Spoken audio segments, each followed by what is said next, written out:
Praise the Lord. सबको shalom. पिता पुत्र पवित्र आत्मा के नाम से आप सबों का हम आज हार्दिक स्वागत करते हैं। आज का जो मेरा वीडियो का विषय है, आखिरी लड़ाई इज़राइल जीतेगा या हारेगा। तो परमेश्वर के वचन से आज का इस वीडियो को मैं आपके सामने सादर करना चाहता हूँ। देखिए, इज़राइल और पैलेस्टाइन की लड़ाई जो छोटी सी चिंगारी थी, अब बड़ी तबाही का कारण हो चुकी है। इस लड़ाई में सैकड़ों लोगों की जानें जा चुकी है। कई इमारत और कई घर पूरे नष्ट हो गए। लड़ाई रुकने का नाम नहीं ले रही है। पैलेस्टाइन से भी ज़्यादा इस लड़ाई में हमास ने दिलचस्पी ली है और हमास अब लड़ाई आगे बढ़ाने की तैयारी में है। प्रभु का धन्यवाद हो। यह हमास कौन है, इसके बारे में मैं आपको अगली वीडियो में बताऊंगा। लेकिन अब मैं आपको कुछ बातें बताना चाहता हूँ बाइबल के आधार पर। लेकिन उससे पहले मैं आपको ये बात बताऊंगा, हर बार जब कहीं पैलेस्टाइन और इज़राइल की लड़ाई हुई है, हर लड़ाई में हर बार पैलेस्टाइन इज़राइल से हारा है। और हर बार जो पैलेस्टाइन की ज़मीन है उस पे इज़राइल ने अपना अधिकार बताया है। कहने से हर लड़ाई में इज़राइल पैलेस्टाइन का कुछ भाग जीतता है और उस पर अधिकार बनाए रखता है। इसीलिए पैलेस्टाइन इज़राइल से मेल मिलाप करने में ही पैलेस्टाइन की भलाई है। लेकिन अब की बात कुछ और है। पैलेस्टाइन और हमास मिलकर सारे इस्लामिक देशों का खुलकर समर्थन लेने की कोशिश कर रहे हैं, उनसे सपोर्ट मांग रहे हैं। यहाँ वहाँ फ़ोन लगाकर सारे देशों से वो मदद मांग रहे हैं। इसमें तुर्किस्तान और पाकिस्तान ने खुलकर अपना समर्थन पैलेस्टाइन को दे दिया है। और हो सकता है और भी कुछ इस्लामिक देश आने वाले दिन में पैलेस्टाइन को मदद कर सकते हैं और इज़राइल के ख़िलाफ़ में आ सकते हैं। लेकिन इज़राइल के ख़िलाफ़ में आने से पहले उन्हें 100 बार सोचना होगा। इसमें हो सकता है रशिया और चाइना भी शायद आने वाले दिनों में पैलेस्टाइन को सपोर्ट कर सकते हैं। अगर लड़ाई ऐसे ही बढ़ती गई और लड़ाई तीसरे महायुद्ध में परिवर्तित हो गई तो चाइना और रशिया भी पैलेस्टाइन देश को मदद कर सकते हैं और इज़राइल की तबाही के लिए वो प्लान बना सकते हैं। और दूसरी ओर से यूरोपियन क्रिश्चियन कंट्रीज़ और अमेरिका इज़राइल को मदद कर सकता है आने वाले दिनों में। अरब देश किस ओर झुकेगा इसकी कोई गारंटी नहीं है। अब तक तो ये माना जाता था कि अरब इज़राइल का शत्रु है और अरब ज़रूर पैलेस्टाइन को मदद करेगा। अब तक इज़राइल और अरब देशों का लड़ाई भी हो चुका है। लेकिन आज की ताज़ी हालात कुछ और है, अभी का माहौल कुछ और है। इसलिए अरब देश किस ओर झुकेगा ये बहुत बड़ा सवाल है। प्रभु का धन्यवाद। अभी इज़राइल की थल सेना पूरी रीति से उतर चुकी है और पैलेस्टाइन और गाज़ा की ओर वो बढ़ रही है। तो इसीलिए ये लड़ाई शायद निर्णायक हो सकती है, ऐसा भी जानकारी लोग कह रहे हैं। अगर ये सारे देश, कहने से इस्लामिक कंट्री हो, रशिया हो, चाइना हो, ये सारे देश भी इज़राइल के खिलाफ होकर लड़ाई लड़े तो इज़राइल जीतेगा या इज़राइल हारेगा, ये मैं आज आपको कुछ वचन के ज़रिए समझाना चाहता हूँ, बताना चाहता हूँ।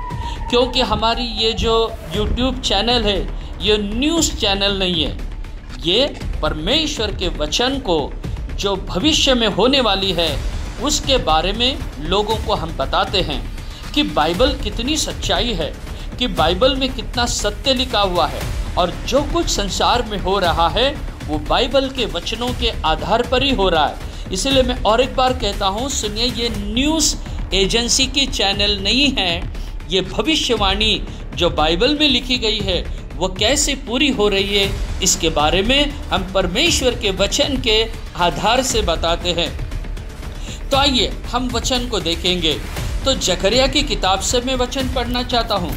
जकरिया की किताब उसका 12वां अध्याय और वचन 2 को हम पढ़ेंगे। जकरिया चैप्टर 12 एंड वर्ड्स 2। देखो, मैं यरूशलेम को चारों ओर की सब जातियों के लिए लड़खड़ा देने के मद का कटोरा ठहरा दूंगा, और जब यरूशलेम घेर लिया जाएगा तब यहूदा की दशा भी ऐसी ही होगी। प्रभु का धन्यवाद हो। यहाँ पर परमेश्वर कहता है यरूशलेम के चारों ओर के देशों को परमेश्वर लड़खड़ा देगा, ऐसा परमेश्वर कहता है। कहने से इसराइल के चारों ओर जितने भी देश है वो सारे देश को परमेश्वर लड़खड़ा देगा। कहने से उनमें गड़बड़ियां मचा देगा, उनको हिला देगा परमेश्वर, ऐसा इसका मतलब है।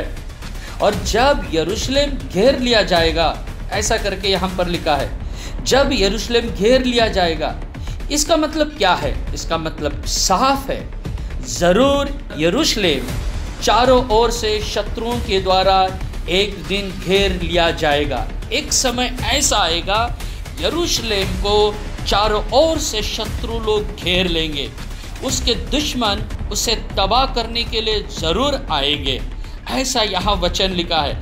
लेकिन जब उसके शत्रु उसे तबाह करने के लिए आएंगे तो इसराइल के चारों ओर के देश उसके विरोध में उठ खड़े होंगे। तब परमेश्वर क्या करेगा? तब परमेश्वर ऐसे देखते बैठने वाला नहीं है, तब परमेश्वर अपने वचन को पूरा करेगा। परमेश्वर का वचन कौन सा है? आइए हम पढ़ेंगे उसके नीचे का वचन, जकरिया 12 अध्याय उसका 3 वचन, जकरिया चैप्टर 12 एंड वर्स 3।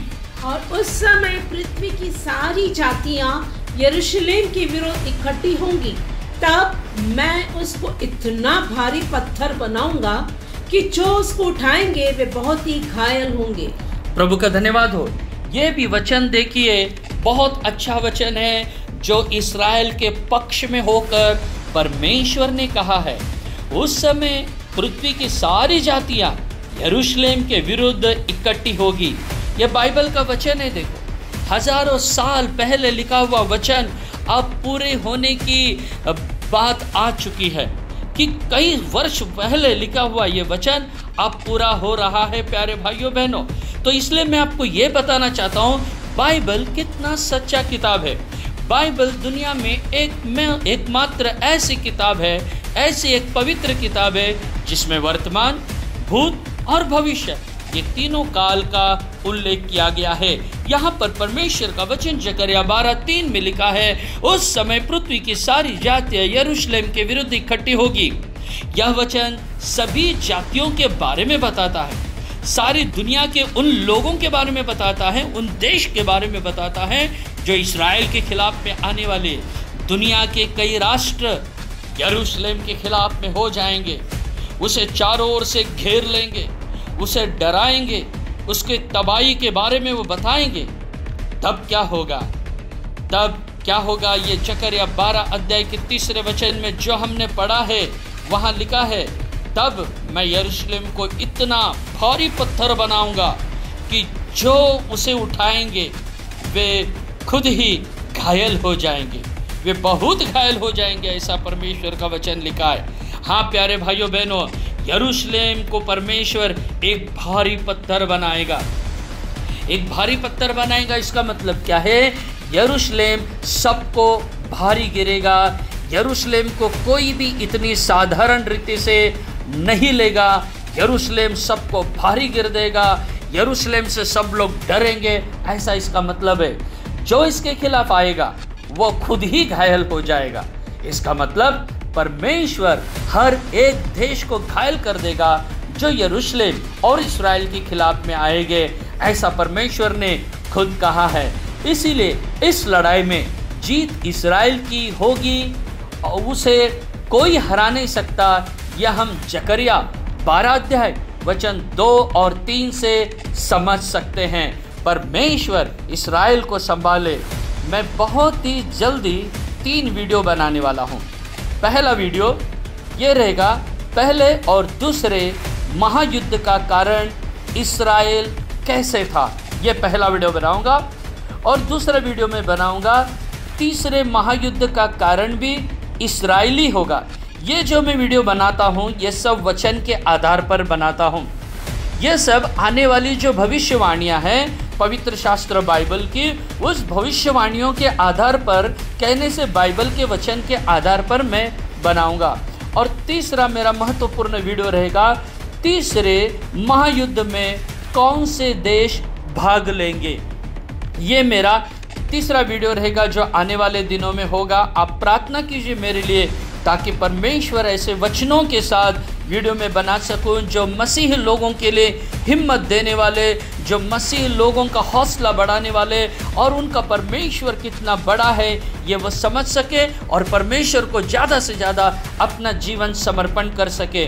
और उसी तरह अन्य जाति के लोग अगर इस वीडियो को देखते हैं, सुनते हैं, तो ये बाइबल कितना सच्चा किताब है और इनका परमेश्वर कितना महान है, ये बातों को वो समझे और प्रभु यीशु मसीह को अपना जीवन वो दे सके। यही उद्देश्य से वीडियो बनाए जा रहे हैं और आपका माहौल भी इसके लिए बहुत ही अनुकूल है हमारी वीडियो के लिए। प्रभु का धन्यवाद। और तीसरा वीडियो जब मेरा होगा उसमें मैं ये बताऊंगा तीसरे महायुद्ध में कौन से देश भाग लेने वाले हैं। और आपको आश्चर्य होगा, ये सारे बातें मैं वचन से ही बताऊंगा। बाइबल में लिखा गया है कौन कौन से देश इस तीसरे महायुद्ध में भाग लेने वाले हैं, ये भी मैं आपको बताऊंगा। और प्रभु की इच्छा है तो बाइबल से मैं आपको ये बताऊंगा आने वाले दिनों में कि तीसरे महायुद्ध में कौन सा देश जीतेगा। और ये सब बाइबल के वचन के आधार पर होगा। परमेश्वर आपको आशीष दे और आपको संभाले। प्रभु का धन्यवाद हो। Praise the Lord, hallelujah, shalom to everyone.